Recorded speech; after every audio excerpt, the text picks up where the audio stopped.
ಆಚಿ chilli powder ಸಖತ್ ಖಾರ ಬಣ್ಣ ಮತ್ತು ರುಚಿ ಆಚಿ ಚಿಲ್ಲಿ ಪೌಡರ್.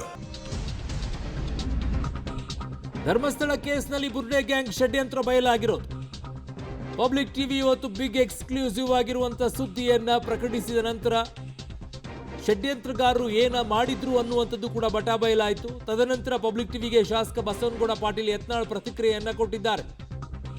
ಸರ್ಕಾರ ಎಸ್ಐಟಿ ತನಿಖೆ ಮಾಡಿಸಿದ್ದಕ್ಕೆ ರಾಜ್ಯದ ಕ್ಷಮೆ ಕೇಳಬೇಕು. ಕಾಂಗ್ರೆಸ್ ನಾಯಕರ ಅಣತಿಯಂತೆ ಸಿದ್ದರಾಮಯ್ಯ ತನಿಖೆಗೆ ಆದೇಶವನ್ನ ಮಾಡಿದ್ದಾರೆ. No, it's not wrong. SIT ರಚನೆ ಮಾಡಿದ್ದಕ್ಕೇನೆ ಈಗ ಷಡ್ಯಂತ್ರ ಮಾಡಿದಂಥವ್ರದ್ದೆಲ್ಲ ಬಯಲಾಗಿದೆ. ಇಲ್ಲದೆ ಇದ್ದಿದ್ರೆ ಅವ್ರ ಪಾಡಿಗೆ ಅವರು ಪುಂಗಿ ಉತ್ಕೊಂಡು ಓಡಾಡ್ತಾ ಇದ್ರು. ಎಸ್ಐಟಿ ರಚನೆ ಮಾಡಿದ್ದಕ್ಕೋಸ್ಕರನೇ ಇವತ್ತೆಲ್ಲವೂ ಕೂಡ ಗೊತ್ತಾಗಿದೆ.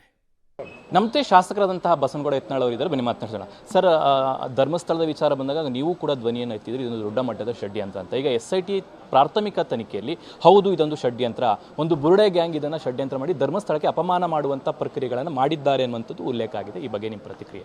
ನೋಡಿ, ಒಟ್ಟಾರೆ ಈ ದೇಶದಲ್ಲಿ ಸನಾತನ ಹಿಂದೂ ಧರ್ಮವನ್ನು ಅಪಮಾನ ಮಾಡುವುದು, ದೇಶವನ್ನು ಮತ್ತೊಮ್ಮೆ ಇಬ್ಬಾಗ ಮಾಡಬೇಕು ಅನ್ನೋಂಥ ನಕ್ಸಲೈಟ್ ವಿಚಾರಧಾರಿಯವರು, ಎಡಪಂಥೀಯರು ಮತ್ತು ಸೋಕಾಲ್ಡ್ ಬುದ್ಧಿವಂತರು ಈ ರೀತಿ ವ್ಯವಸ್ಥಿತವಾಗಿ ಹಿಂದೂ ಧಾರ್ಮಿಕ ಸ್ಥಳಗಳ ಮೇಲೆ ಅಪಪ್ರಚಾರ ಮಾಡುವಂಥ ಒಂದು ಷಡ್ಯಂತ್ರ ಈ ದೇಶದಲ್ಲಿ ನಡೆದಿದೆ ಅಂತೇಳಿ ನಾವು ವಿಧಾನಸಭೆಯಲ್ಲಿ ಪ್ರಸ್ತಾಪ ಮಾಡಿದ್ದೆ.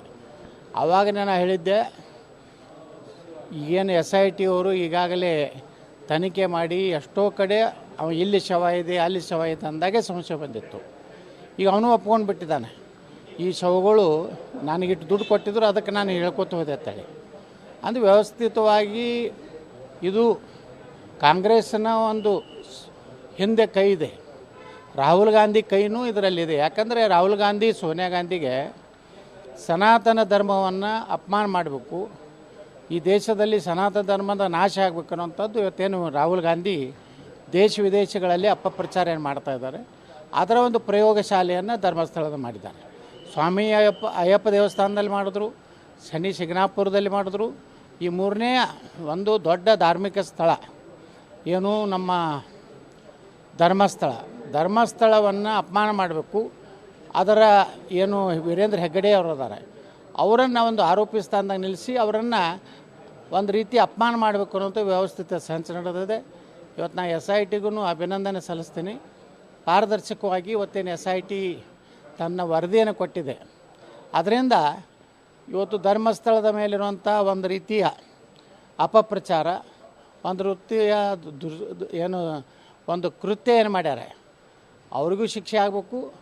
ಮತ್ತು ಸರ್ಕಾರ ದುರುದ್ದೇಶದಿಂದ ಇವತ್ತು ವೀರೇಂದ್ರ ಹೆಗ್ಗಡೆ ಅವ್ರನ್ನ ಟಾರ್ಗೆಟ್ ಮಾಡಿದಂಥ ತನಿಖೆ ಏನಿದೆ ಅದಕ್ಕೆ ರಾಜ್ಯ ಸರ್ಕಾರ ಇದಕ್ಕೆ ಕ್ಷಮೆ ಬಿಡಬೇಕು ಅಂತ ನಾನು ಆಗ್ರಹ ಮಾಡ್ತೇನೆ. ಸರ್, ಇಷ್ಟೆಲ್ಲ ಆದರೂ ಕೂಡ ತನಿಖೆ ನಡೀತಾ ಇತ್ತು, ಆದರೂ ಕೂಡ ಆರೋಪಿಗಳು ಏನಿದ್ದಾರೆ ಅವ್ರ ಬಗ್ಗೆ ಸರ್ಕಾರ ಅಷ್ಟು ಕಠಿಣವಾಗಿ ಕ್ರಮಗಳನ್ನು ತೆಗೆದುಕೊಂಡಿಲ್ಲ. ಒಂದು ಕಡೆ ಇದು ಅನುಮಾನಕ್ಕೆ ಕಾರಣ ಆಗುತ್ತೆ ಅನ್ನೋಂಥದ್ದು. ನೋಡಿ, ಇದು ಕರ್ನಾಟಕ ಸರ್ಕಾರ ರಾಹುಲ್ ಗಾಂಧಿ ನಿರ್ದೇಶನ ಮೇಲೆ ಇದನ್ನೆಲ್ಲ ಮಾಡಿಸಿದ್ದು. ಅದಕ್ಕೆ ಅವ್ರನ್ನ ಇಷ್ಟೆಲ್ಲ ಅವ್ರ ಮೇಲೆ ಆರೋಪ ಬಂದ ಮ್ಯಾಗೂ ಸಹ ಮುಕ್ತ ಇಟ್ಟಾರಂದರೆ ಇದು ನೇರವಾಗಿ ಕರ್ನಾಟಕದ ಕಾಂಗ್ರೆಸ್ ಸರ್ಕಾರನೇ ಕಾರಣ. ಇವರೇ ಕೂತು ಷಡ್ಯಂತ್ರ ಮಾಡಿ ಧರ್ಮಸ್ಥಳ ವೀರೇಂದ್ರ ಹೆಗ್ಗಡೆ ಅವರನ್ನು ಅಪಮಾನ ಮಾಡಬೇಕು, ಧರ್ಮಸ್ಥಳವನ್ನು ಒಂದು ರೀತಿ ಅಪಕೀರ್ತಿ ಮಾಡಬೇಕು ಅನ್ನೋಂಥ ಷಡ್ಯಂತ್ರದಲ್ಲಿ ಕಾಂಗ್ರೆಸ್ ಸರ್ಕಾರದ ಪಾಲಿದೆ. ಅದಕ್ಕೇ ಇಲ್ಲಾಂದರೆ ಇಟ್ಟೊತ್ತಿಗೆ ಒದ್ದೊಳಗೆ ಹಾಕ್ಬೇಕಾಗಿತ್ತು. ನಮ್ಮ ಗೃಹ ಮಂತ್ರಿಗಳು ವಿಧಾನಸಭೆಯಲ್ಲಿ ಹೇಳುವಾಗ ನಾವು ನೋಡ್ತಾ ಇದ್ದೀವಿ, ನಾವು ಏನು ಸತ್ಯಾಸತ್ಯತೆಯನ್ನು ಪರೀಕ್ಷಿಸ್ತಾ ಇರ್ತೀವಿ. ಯಾವಾಗ ಸತ್ಯಾಸತ್ಯತೆ ನಿಮಗೆ ಇಲ್ಲಿ ಶವ ಸಿಗಲಿಲ್ಲ ಇಲ್ಲಿ ಶವ ಸಿಕ್ಕಲಿಲ್ಲ ಅಂದ್ರೆ ನಿಮ್ಮ ಸತ್ಯಾಸತ್ಯತೆ ಗೊತ್ತಾಗ್ಬಿಡ್ತು. ಗೊತ್ತಾದ ಮ್ಯಾಗೂ ನೀವು ಅವ್ರನ್ನ ರಕ್ಷಣೆ ಏನು ಮಾಡ್ತಾಯಿದ್ದೀರಿ? ನೇರವಾಗಿ ನಾನು ಆರೋಪ ಮಾಡ್ತೀನಿ, ಕಾಂಗ್ರೆಸ್ಸಿನ ಷಡ್ಯಂತ್ರ ಭಾರತದಲ್ಲಿ ಸನಾತನ ಧರ್ಮದವನ್ನು ಒಂದು ರೀತಿ ಮುಗಿಸ್ಬೇಕು ಅನ್ನೋಂಥ ಏನು ಕುತಂತ್ರ ಇದೆ ಸೋನಿಯಾ ಗಾಂಧಿ ರಾಹುಲ್ ಗಾಂಧಿ, ಇದಕ್ಕೆ ಬೆಂಬಲಾರ್ಥವಾಗಿ ಸಿದ್ದರಾಮಯ್ಯ, DK ಶಿವಕುಮಾರ್ ಅದು ಕೃಪಾಪೋಷಿತರಾಗಿ ನಮ್ಮ ಹೋಮ್ ಮಿನಿಸ್ಟ್ರು ಕೂಡಿ ಇದನ್ನು ವ್ಯವಸ್ಥಿತವಾಗಿ ಅವ್ರು ಬೆಂಬಲ ಕೊಟ್ಟಿದ್ದರ ಪರಿಣಾಮವಾಗಿ ಇವತ್ತು ಇನ್ನೂ ರಾಜಾರೋಷವಾಗಿ ಅವ್ರು ಅಡ್ಡಾಡ್ತಾ ಇದ್ದಾರೆ. ಸರ್, ಕೊನೆಯ ಪ್ರಶ್ನೆ. ಸಹಜವಾಗಿ ಕಾಂಗ್ರೆಸ್ ಸರ್ಕಾರ ಇದೆ, SIT ತನಿಖೆ ರಿಪೋರ್ಟ್ ಸಲ್ಲಿಕೆ ಆಗ್ತಿದೆ.